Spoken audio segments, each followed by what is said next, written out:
Hi, I'm George Cox for BCTV. Coming up on the debut episode of our new show, world-renowned animator Ron Campbell, an update from the fire department, and 2 local restaurants who are helping families in transition. That's on this edition of Bedford Community Corner.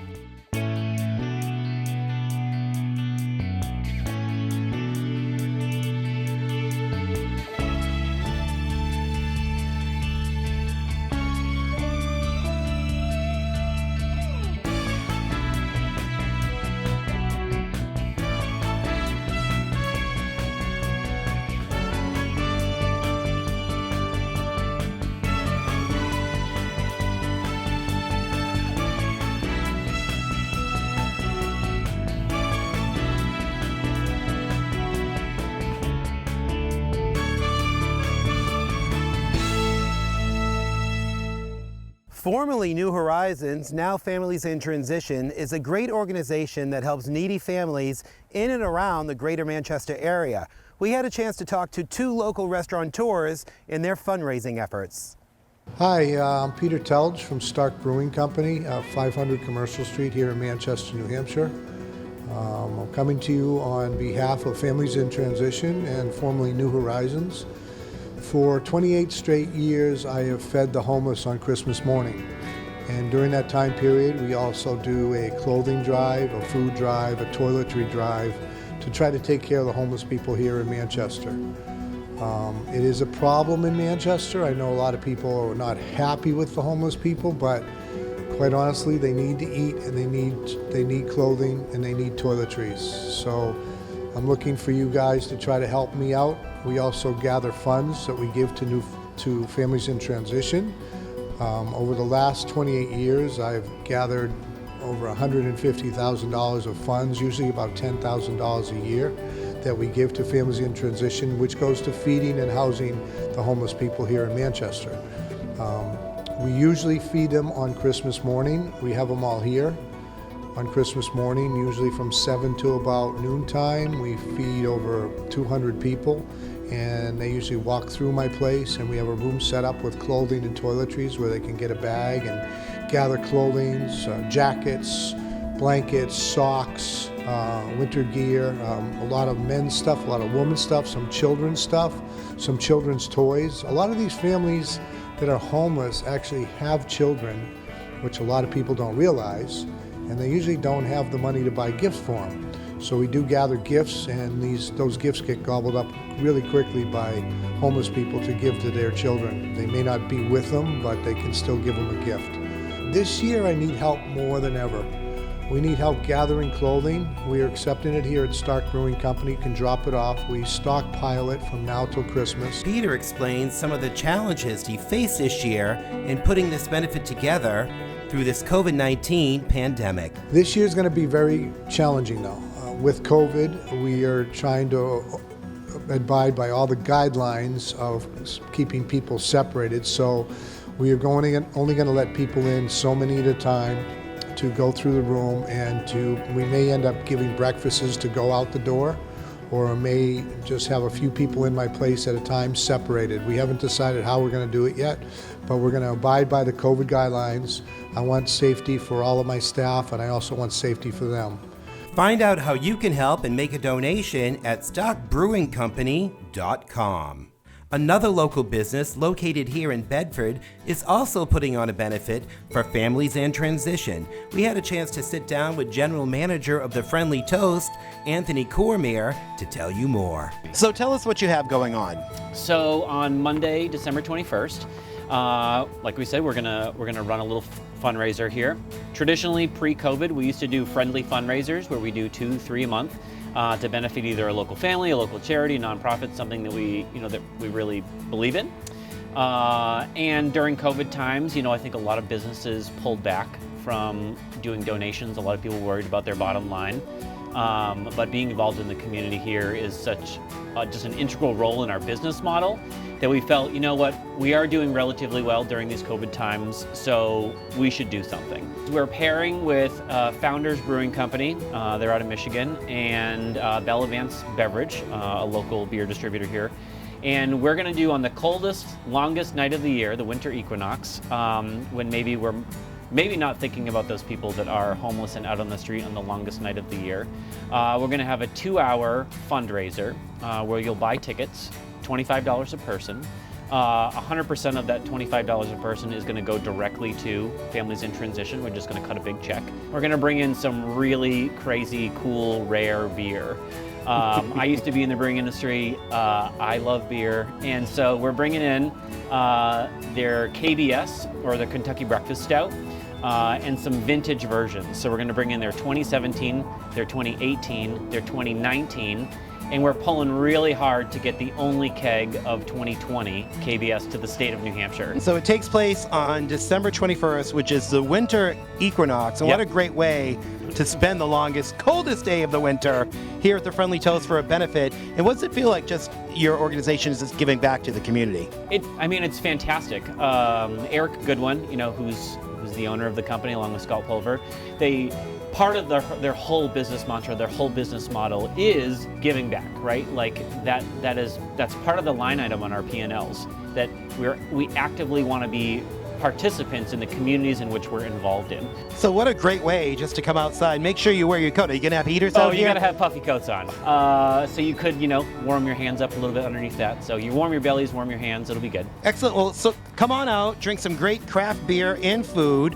December 21st from 5 to 7, the winter equinox, and it's a benefit for families in transition. If you'd like more information, visit thefriendlytoast.com.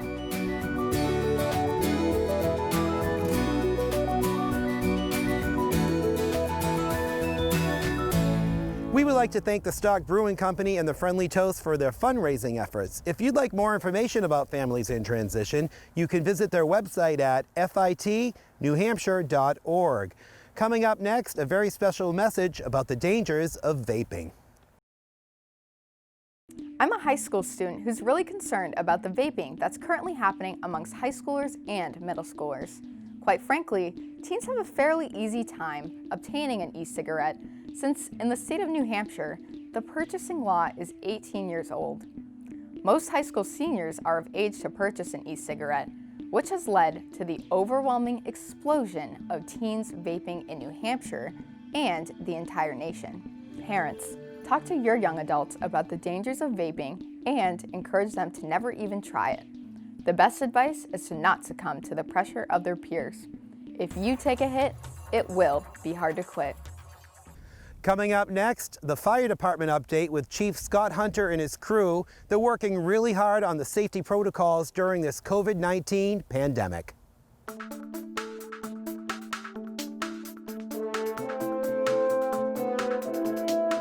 Tell us how your department is dealing with this pandemic. I mean, it's been so challenging and it's gone on so much longer than we all wanted to. We anticipated it to be long, but how are you guys dealing with everything? Yeah, when we first started the pandemic and operating within the pandemic, we, I would say words like, when it's over. And those are no longer the words that we've been using because it has gone on so long. So we have had to adjust our operations in lots of different ways. One way is that we have a delay in getting to emergencies, and in a life and death business like we're in, time and seconds matter, right? And we've had to adjust that, especially for getting suited up in the PPE, the personal protective equipment that we wear. And our EMTs are exposed to the virus every shift, every day. And especially in the springtime when it was in our long-term care facilities. We have 750 long-term care beds in the town of Bedford, which is a lot for a town the size that we have.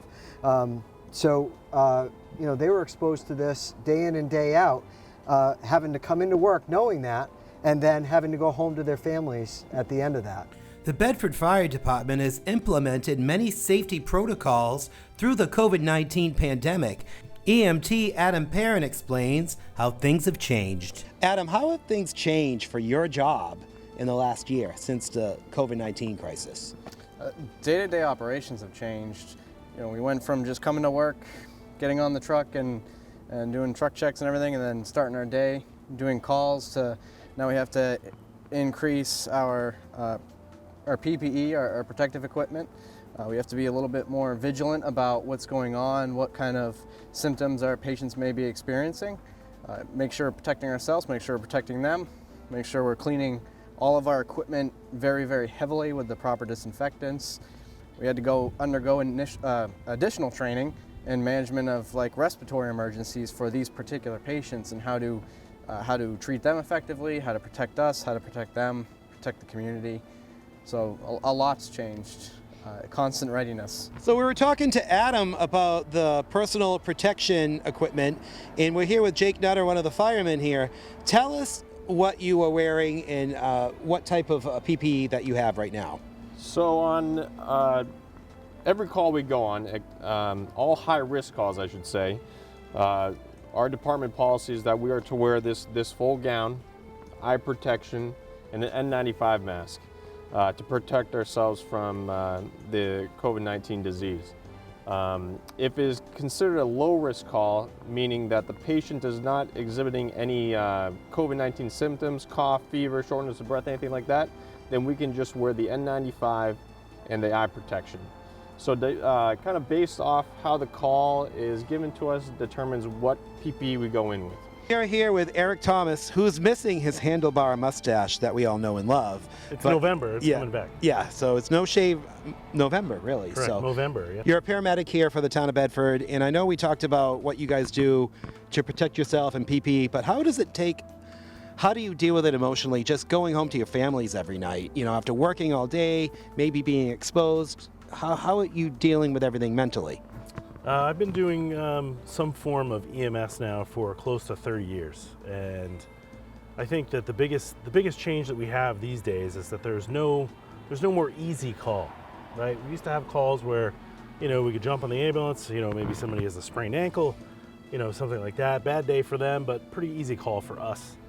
But now with COVID, it just adds another layer of stuff that we have to think about. Are we being protected? Are we protecting ourselves? Is the patient protected from us? Are we wearing the appropriate PPE? It's more draining, I think, than it used to be. And, there's a lot of discussion about PTSD and emergency services these days, and there's been some suicides of emergency services folk and things like that, and we're working real hard to try and make sure everybody gets the help that they need. But, it's very draining, and there's a lot of stuff to think about, like I said, and that's probably the biggest thing. We're trying not to bring our uniforms home.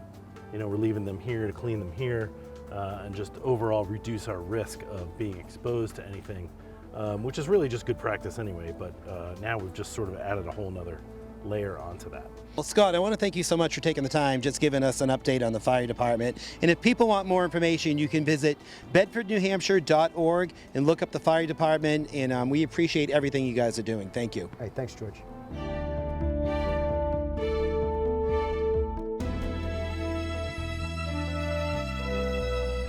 We'd like to thank the fire department for the great update, and stay tuned to the show for updates from all the great town departments here in Bedford. Coming up next, you might want to find out what's going on during this COVID-19 pandemic. Here is the community calendar with Colleen Richardson. Hi everyone, I'm Colleen Richardson, and this is your Community Minute. This week I'd like to go over some holiday happenings with you. First, are you looking for a Christmas tree? Why not check out the Bedford Men's Club annual Christmas tree sale? They have a new location this year, which is Murphy's Tap Room and Carriage House on Route 101. Also new this year is they're offering delivery of trees with help from the Bedford Boy Scouts. Check out all their details, their hours, and everything else you need to know at bedfordmensclub.com. Next, how about winning a Christmas tree? Well, the Becktash Festival of Trees is a virtual event this year. You can find that information at becktashshriners.org. You'll be able to view all of the trees from the comfort of your home and buy your tickets, and who knows, you might be a winner. Lastly, would your child like to send their wish list to Santa and get a letter in return? Well, the Bedford Parks and Recreation Department has made special arrangements with their friends at the North Pole and the post office to help you with that.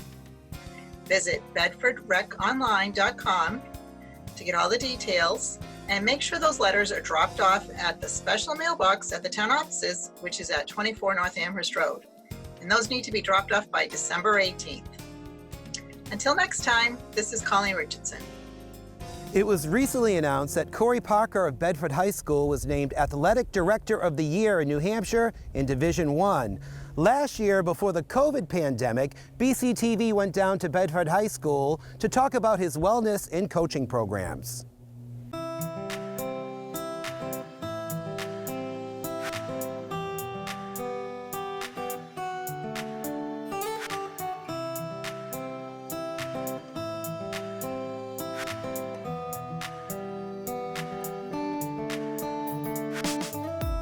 Hi, my name is Corey Parker, Dean of Wellness and Director of Athletics here at Bedford High School. Students at Bedford High School are required to take at least 2 years of wellness classes, primarily in their freshman and sophomore years, with elective offerings in their final 2 years of high school. Our hybrid curriculum balances classroom education on various health-related topics and activities in promoting fitness for life with our student athletes. Through the 2 years, students will learn about topics including first aid, CPR, drug abuse prevention, strategies in promoting healthy life choices, and also explore personal and mental health. The activity curriculum will balance education and instruction of team sports while also developing and teaching lifelong fitness activities. In the athletics realm, there is an opportunity for everyone here at Bedford High, with 35 sport offerings ranging from the freshman, junior varsity, and varsity levels.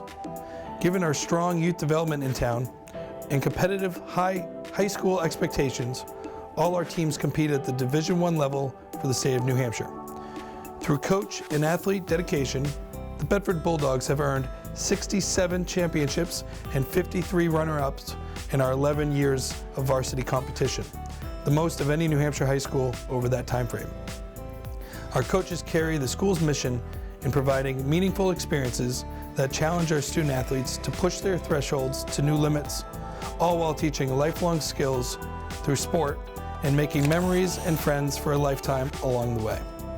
The Bedford community shows great support for our athletic teams, and our student athletes quickly learn the dedication and pride one has when they earn the right to wear a Bedford jersey. For more information about wellness or athletics here at Bedford High School, feel free to email me with our contact information on the Bedford High School Athletic webpage.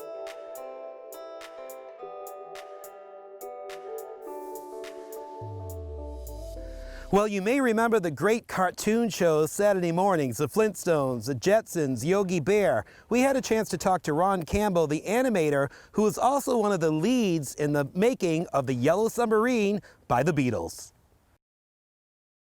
Hi, I'm George from BCTV. I am here with world-renowned animator, art director, and all-around creative guru, Ron Campbell, who's calling in from Arizona. Tell us about what you have coming up in Manchester, Ron. Well, we have an art show, actually, of cartoon art, cartoon pop art. After spending 50 years making all kinds of cartoons for little children, I had to retire, and in that retirement, I had to do something. So I decided to do paintings. And here I am with 60 or 70 paintings that I'm exhibiting. And it's an art show and a lot of fun. Bring the family, bring the children. Everybody loves the artwork. You know, when I was reading your bio, and you were involved with a lot of my favorite cartoons growing up, Scooby-Doo, a lot of the Hanna-Barbera. How did that all begin for you? Well, I guess it began when I was about 7 years old, and I watched Tom and Jerry and thought they were real animals. I said, I don't see animals. I've been to the zoo. And my grandmother told me, great-grandmother actually, told me they're just drawings. And it hit me. Drawings? You mean I can do drawings that come alive? And I've had that all my life. And right now, you are one of the animators for the very classic, famous movie, Yellow Submarine by the Beatles. How did that all come about for you? Well, a big American company by the name of King Features came to Australia, and I was more or less on the leading edge of animation in Australia. They asked me if I would direct the Beatles TV cartoon show.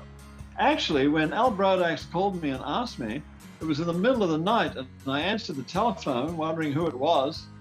And he said, Ron, we've just sold a new TV show called The Beatles, and we'd like you to direct the episodes we're going to produce in Australia. I said, Al, Beatles? Insects make terrible characters for children's shows. And of course, then I got berated that it was the famous rock and roll group that I had barely heard about at the time. So anyway, I directed all the Beatles cartoon films, and that TV show had like a 67 share, which is every TV that's turned on, every 100, 67 of them were watching my cartoon. So when I came to America, subsequently they got into some production trouble in London making the Yellow Submarine, and they needed extra help. So I was called in on that. When you were working on Yellow Submarine, did you realize like how huge that movie was going to be and how much it was embedded into our culture all these years later? No, not effectively. We knew it was going to be a good film because of the design work in it, and of course the Beatles' music, which was everything. But we did not know at that time that the Beatles were going to live forever, you know, or that the Yellow Submarine would still be watched. Right, and I know back in those days the process of animating is so much different than they do it now.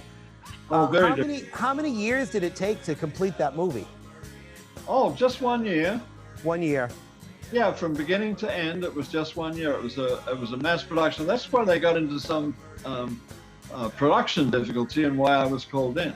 So what is the process back then, back in the 60s, to animate? You actually had to hand draw everything, where today everything's done on a computer.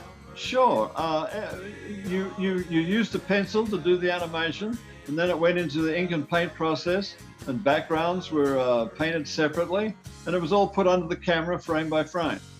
So Ron, you've had an amazing career. Looking back, what are some of the things that you're most proud of? Gosh, most proud of? Golly. The Beatles stuff, of course. My own show, The Big Blue Marble, which we won a Peabody with that, and an Emmy and a couple of other things. So I'd have to say my own TV show. But of course, I'm proud of the work I did on the Smurfs for 10 years and Rugrats for 10 years and the Flintstones and Jetsons and blah, blah, blah, blah, blah. I liked them all. I didn't work for very long on a show I didn't like very much. You know, I had a couple of dogs, you know, but you know, that's life. That's showbiz, as they say, right? Yeah, that's it, baby. If people are interested in seeing some of your work, they can go to Custom Framing Solutions on Hanover Street in Manchester. You're going to be there from December 4th to December 6th. And if people want more information, they can go to BeatlesCartoonArtShow.com. And we are really looking forward to seeing some of your work. You've done amazing things in your career. So what is next for you? Well, next is meeting my maker. I'm 81 years old now. But between now and then, I will be doing shows all around America and meeting the fans of the cartoons I helped make. Well, Ron, I want to thank you so much for talking to us on Zoom. And once again, if people want more information, you can go to the website. It's BeatlesCartoonArtShow.com. He's going to be in Manchester from December 4th to December 6th. So thank you so much for talking to us. Stay creative, and I appreciate you taking the time to talk to BCTV here today. It really was my pleasure, George. Thank you. Thank you.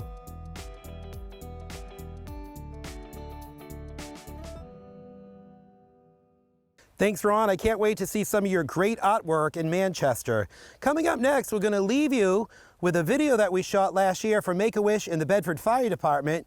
BCTV was lucky enough to be announced as a finalist in the Alliance for Community Media Northeast Awards. We'll keep you posted if we win that #1 spot.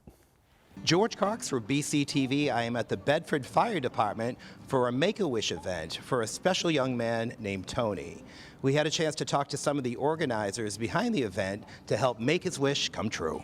Tell us about what's going on today. Yeah, I heard Tony, he's 5 years old, is coming here today for a visit, and he's going to learn some special news today about what his Make-A-Wish is going to be granted. And we're going to surprise him. He thought he was going to get a ride in a fire truck, which I'm sure he will, but he's also going to Disneyland. How do you feel about that? I think that is just going to be the best to be part of that, have the fire department be part of that, and we're just glad that we can be part of that today. And what's it like just having the fire department, just being involved in such a great organization that helps so many great children? I think we get a chance to help people every day, but I don't know as though we get a chance to help people in a planned way like this. So it's just a really happy occasion for him and his family, and for us to be able to take part in that is just real special for us. With his family by his side, the special guest of honor was treated to a tour of the Bedford Fire Station. His mother, Jessie, explains how Make-A-Wish made Tony's dreams come together. It means a lot, yeah. It's been a long journey with Tony, and with us in many ways. So, just to kind of have the opportunity as a family, for 3 kids and I, and my mom, to spend time together and not have to sort of worry about those day-to-day things, it means a lot. And what would you like to say just to the Make-A-Wish Foundation, just for everything that they've done for your family and Tony? Just thank you, and we will pay it forward someday. So do you know what this says? Mickey Mouse. Yeah, do you know where you're going in 2 weeks? Disney World. To Disney World. Yeah, so this certificate says that Make-A-Wish is granting you a wish to go to Disney World. We are here with Allison from the Make-A-Wish Foundation, and you just gave a presentation to Tony, and not only did he think he was riding in a fire truck, which he is, but he's also going to Disney World, which you helped make that happen. So it takes a lot of people behind the scenes, but Make-A-Wish New Hampshire grants wishes to children with life-threatening medical conditions, and Tony's wish was to go to Disney World. So his family is going to be leaving in 2 Tuesdays for a week in Disney, doing all the rides, all the attractions, everything that they could imagine. And what's it like just knowing that you're making one of his dreams come true? Oh, there's not words you can describe the impact that the wish has on a family. So it's not just the experience, but it's these interactions where we get to get into the community, get everybody involved. Tony's been looking forward to his wish for a while, knowing that something was coming, not sure what it was going to be. Now he has the next couple weeks to think about everything that's going to be happening, and it kind of gives them a break to stop thinking about all the other things going on in their lives and really just focus on being a kid again. If you want more information, the website is on the screen, and we just want to thank you for everything that you've done here today. Thank you so much. Thank you very much. That does it for our debut show. If you have a story idea or you're in a nonprofit organization and you would like to be featured, drop us a line at bctv@bedfordnewhampshire.org. For all of us at BCTV, we want to wish you a happy and safe week. I'm George Cox for Bedford Community Corner. We'll see you again next time. Is that good? All right. You'll let it all the craziness out. Oh yeah. Coming to you today from the beautiful Benedict. We'll just keep the first one. See, it's both in there because I can't see from this angle. Yes. Look okay? I think you look snappy. All right, here we go.